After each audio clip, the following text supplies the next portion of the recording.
धने जंगल समरा तलेर धने बाल गिमाल जाके संग सद कर रमिया लालन लील भमाल हरिकड़ी धने जा प्रभु कियो परवेश रू कौरल मिलावणा रम तो बालो वेश परचा पशोर भक्ष्यार जीवा गौतम जात वा पवित्र जोत से परचे गुप्त निया धन दयाड़ो रहने प्रगट्यो गुरु संसार वील कह जो लगिए तय तरसे भवपार। परमपिता परमात्मा भगवान विष्णु की असीम कृपा से हम लोग सतचित अनंत स्वरूप इस विश्व में विचरण कर रहे हैं।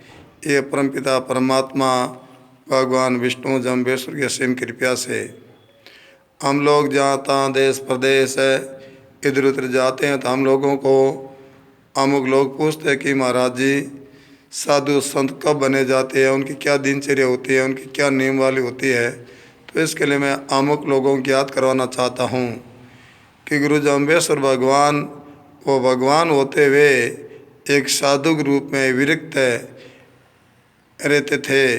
गुरु महाराज जम्बेश्वर जी ने 1542 में विष्णु समाज की स्थापना की। उनके साथ साथ में अपने शिष्य साधु सन्यासी भी बनाए। इरेडो जी, सुरजनदास, केशवदास इत्यादि साधु भी अमुक अमुक आपका अनुयायी शिष्य बनाए थे और असंख्य समुद्र से आए हुए लोगों को, ग्रस्त लोगों को विष्णु समाज में सम्मिलित किया।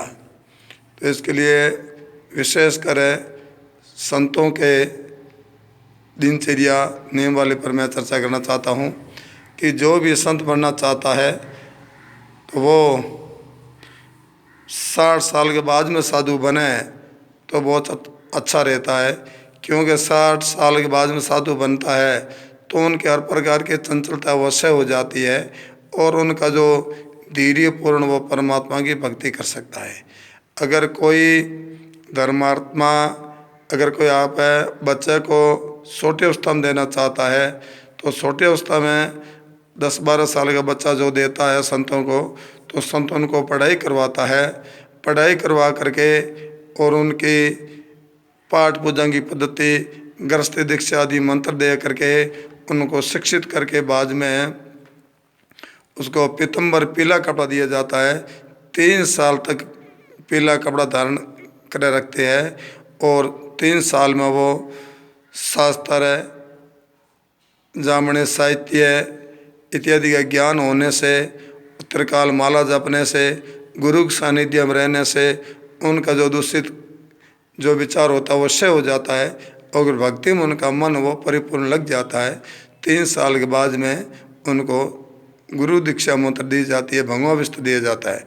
भगवा वस्त्र दिया जाता है तब उनको यही उपदेश दिया जाता है कि कोई प्रकार का नशा यानी व्यसन नहीं करना, चोरी चुगली निंदा झूठ इत्यादि न बोलना और त्रिकाल परमात्मा का स्मरण करना, सत शास्त्रों का स्वाध्याय करना, जामने परंपरा अनुसार अपने को जीवन व्यतीत करना, यही गुरुदेव उनको शिक्षा देते हैं, दीक्षा देते हैं, तब इनको ये उपदेश दिया जाता है। तो इसके लिए त्रिकाल माला जपने से ये साधु की प्रातः 4 बजे ब्रह्म वेला में खड़ा होते हुए नहाए धो करके और परमात्मा एकांत में बैठ करके समाधि में परमात्मा स्मरण करना। उनके बाद सूर्य उदय होने के बाद में सूर्य को नमस्कार करते हुए नित्य प्रति हवन यज्ञ करना।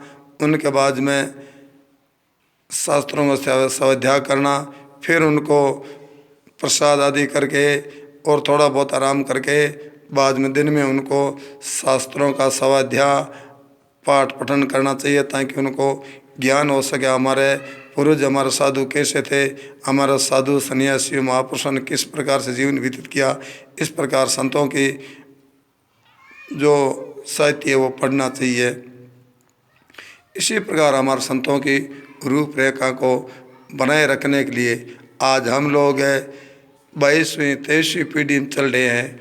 गुरु जम्बेश्वर भगवान को आज 500-550 वर्ष व्यतीत होने जा रहा है और हम साधु लोग तो आदि अनादि से हैं। हम लोग तो ब्रह्मा जी से मनुष्य प्रकट होते हैं और ब्रह्मा जी ने मनुष्य सृष्टि प्रारंभ की हुई उस समय से ही भी हजारों गृहस्थियों में इक्का दुक्का साधु भी होते हैं। बड़ी नगरी होती है, उसमें 2-4 साधु सन्यासी भी तालाब के किनारे और आश्रम में, कुटियों में, वन में रहते हैं, तो वो भिक्षा लेते, गृहस्थी भक्तों को पुण्य निकलता है, उनको सतुपदेश देता है। तो इसके लिए हमारा 4 युग से है साधु परंपरा चलती आई है।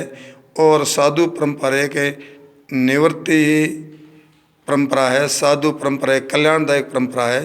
साधु जीवन है वो एक बहुत सात्विक सुंदर जीवन है। इसके लिए हमको साधु बनना चाहिए, साधु बनकर हम साधुतापूर्ण जीवन व्यतीत करना चाहिए, तो हमारा जीवन भी कल्याणदायक हो सकता है। और हमसे जो भक्त वार्तालाप करेंगे उनको भी सद्बुद्धि मिल सकती है। इसी प्रकार गुरु महाराज अम्बेश्वर ने नाथो जी महाराज और सुरजनदास जी, केशवदास जी, रेडो जी महाराज इत्यादि बहुत असंख्य साधु थे गुरु जम्बेश्वर भगवान के शिष्य। काफ़ी वो लोग संगीतकार थे, काफ़ी वो लोग तपस्वी थे, काफ़ी वो लोग शास्त्रों का पाठ पठन करने वाले थे। और इसी प्रकार से आज हम में जो साधु सन्यासी है, इसमें हमारे बहुत अच्छे आचार्य किए हुए, अच्छे बने पड़े शास्त्रों का ज्ञाता होता है। काफ़ी लोग संगीतकार होते हैं, काफ़ी लोग यानी जप तप करके आपका कल्याण भी करते हैं, दूसरों को भी कल्याणदायक उपदेश देता है। इसी प्रकार साधु समाज में अति आवश्यक है।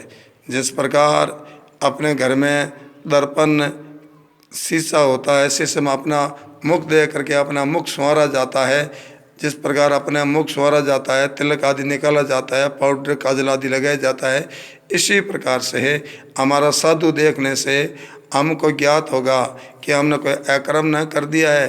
गुरु जी क्या कहवेला, हम अकर्म कर दिया है तो हमको भोगना होगा। साधु देखने से उसको भय होता है, वो सत रास्ते पर चलता है। इसके लिए साधु कोई भी समाज हो, हर समाज में साधु होना अति आवश्यक है। हर समाज में साधु होते हैं। जो भी विष्णु भगवान से जो प्रारंभ है, ब्रह्मा जी से सृष्टि प्रारंभ है, आज तक एक कलयुग में चौथा युग चल रहा है। तो चौथा युग में अनेक अनेक महापुरुषों का अवतार हुआ, उसमें हर महापुरुषों ने आपका प्रतिनिधि साधु सन्यासी को युक्त किया। वो साधु सन्यासी उनको अन्वयों को उपदेश दे करके और साधना बता करके और उनका जीवन सात्विक व्यतीत करवाता है। इसके लिए गुरु जम्बेश्वर भगवान ने पर्यावरण रक्षा के लिए, जीव दिया पालन के लिए, वन्य जीवों की रक्षा, मन से, वचन से, कर्म से सात्विक जीवन जीना, इसी प्रकार गुरु महाराज जाम्बू जी ने एक साधु संप्रदा श्रेष्ठ चलाई। जिस प्रकार वृक्षों में वृक्ष चंदन श्रेष्ठ होता है, इसी प्रकार एक मनुष्य में मनुष्य साधु श्रेष्ठ होता है। और सब साधुओं में साधु विष्णु ही साधु श्रेष्ठ होता है, देवतुल्य होता है। वो किसी प्रकार का व्यसन नहीं करता है, किसी प्रकार आन देवता अधोगति को नहीं मानता है, केवल वो परमात्मा का अनुष्ठान करता है, परमात्मा का स्मरण करता है और परमात्मा के स्मरण दूसरे भक्तों को बताते हैं। तो इसके लिए विष्णु ही साधु होता है। वो किसी प्रकार की भौतिकवादी को, किसी पर रूढ़िवादी को नहीं अपनाता है। वो साहित्य है, शास्त्रों युक्त है, वेदों युक्त है, पद्धति को मानता है और वेदों युक्त वो संस्कार इत्यादि करवाता है। वेदों युक्त ही वो स्वाध्याय संस्कार इत्यादि लोगों को उपदेश देता है। इसके लिए मैं ये कहना चाहता हूँ कि मानव भाव भक्तों, जो साधु संप्रदा है वो बहुत कल्याणदायक होती है। और साधु संप्रदा को रोटी खिलाना, उसको दान देना पुण्य कारक होता है। यथाशक्ति अनुसार साधु का आदर करना, साधु का कदर करना, साधु को योग्य अनुसार सामग्री, साहित्य के लिए, कपड़ा पहनने के लिए उसको माला, खड़ाऊ, चंपल, कमंडल इत्यादि पात्र अपना व्यवस्था करनी चाहिए। जो साधु लोगों की व्यवस्था समाज करते हैं तभी तो साधु समाज पर ही साधु होते हैं। अगर कोई व्यवस्था नहीं करते हैं तो वह साधु धीरे धीरे मन में घबरा जाता है कि अपने को जीवन ही व्यतीत करना है, तो फिर अपने आराम से बैठे बैठे जीवन व्यतीत कर ले। अगर साधु की समाज कदर करता है तो साधु का हौसला बढ़ता है कि हम समाज के लिए कुछ करें। तो वो विद्याशाला बनाना, गौशाला बनवाना, तालाब खुदवाना और धार्मिक संस्थान बनाना, वृक्ष लगवाना, इतने कल्याणदायक कार्य वो करवाते हैं। पेड़ लगवाना इत्यादि यानी पुण्य कार्य के लिए वो समय समय पर लोगों को सुझाव देते हैं कि धार्मिक कार्य करने से, दूसरे प्राणी को सुख देने से अपने को भी सुख मिलेगा। तो इसके लिए मैं हमारी जो साधु परंपरा अनुसार आप लोगों को कहा है, और साधु कोई भी संप्रदाय, कोई भी समाज का साधु है, वो साधु अच्छे होते हैं। साधु साहित्य की शिक्षा देते हैं, साधु शास्त्र युक्त, वेदों युक्त अपने को बातें बताते हैं, वो बातें अपने कल्याणदायक होती है। साधु अच्छे साधु होता है, वो किसी प्रकार के नशे नहीं करते हैं, व्यसन नहीं करते हैं, चोरी चुगली नहीं करते हैं, नारी जारी नहीं करते हैं। इसके लिए साधु देवतुल्य माने जाता है। जिस नगरी में साधु होता है, जिस नगरी में विद्वान साधु होता है, जिस नगरी में सात्विक धार्मिक राजा होता है, तो उस नगरी में काल नहीं पड़ता है, उस नगरी में कोई अकाल मृत्यु नहीं होती है, उस नगरी में शांति बनी रहती है। इसके लिए अधिक न्याय कहते हुए गुरु महाराज जम्बेश्वर भगवान के शिष्य राजा महाराजा थे, और सभी लोग चौमुख से 36 कौम के लोग भगवान जाम्बू जी से शिक्षा लेकर के उन्होंने जीवन व्यतीत किया और अमुक साधु बने। उस साधु की परंपरा आज अभी परंपरा चल रही है, उसी परंपरा में हम लोग हैं। इसके लिए आप जो साधु को आप मन में साधु को मानोगे तभी आपको साधु अच्छा लगेगा। साधु को मानता है तो साधु अच्छा लगता है, अगर कोई साधु को मानता ही नहीं है तो उसको साधु अच्छा नहीं लगता है। कितनी अच्छी बात करे, कितनी वेदों युक्त शास्त्र युक्त बात करे, लेकिन साधु जिसके हृदय में भक्ति है, जिसके हृदय में वैराग्य है, जिसके हृदय में है जो करुणा है, उनको साधु अच्छा लगता है, उनको साधु का उपदेश अच्छा लगता है, उनको साहित्य का उपदेश अच्छा लगता है। हर व्यक्ति के बस की बात नहीं है।